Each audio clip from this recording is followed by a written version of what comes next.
நான் அந்த கில்டு இன்னும் ஒன்று இருக்குது, film and television producer guild of south India. அதில் நான் தலைவர். ஒரு 6 ஸ்டேட்டுக்கு நான் தான் தலைவர். அதுக்கு முன்னாடி ஒரு ஹிந்திக்காரர் இருந்தார். ஹிந்திக்காரர் என்னன்னா, தமிழன் வந்து தலைவரா இருக்கக்கூடாது அப்படின்னு சொன்னாரு.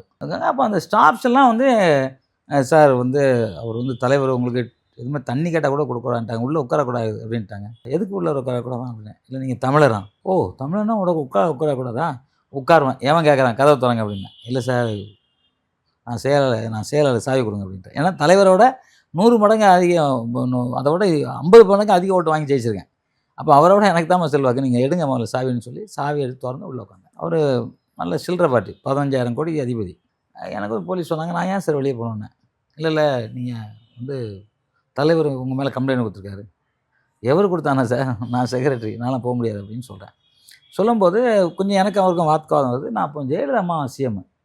அவங்கக்கிட்ட நான் சொல்கிறேன், நான் அவங்ககிட்ட 1 வருஷம் நான் பாடி கார்டாக இருந்தேன். அதனால் நான் அவங்ககிட்ட நேரடியாக போய் சொன்னோடனே அவங்க வந்து என்ன பண்ணாங்க, போலீஸை கூப்பிட்டு அவர் உட்காருவார், யாரும் தடுக்கக்கூடாது, அவரை உள்ள விட வேண்டாம் சொல்லுங்கள் அப்படின்ட்டாங்க.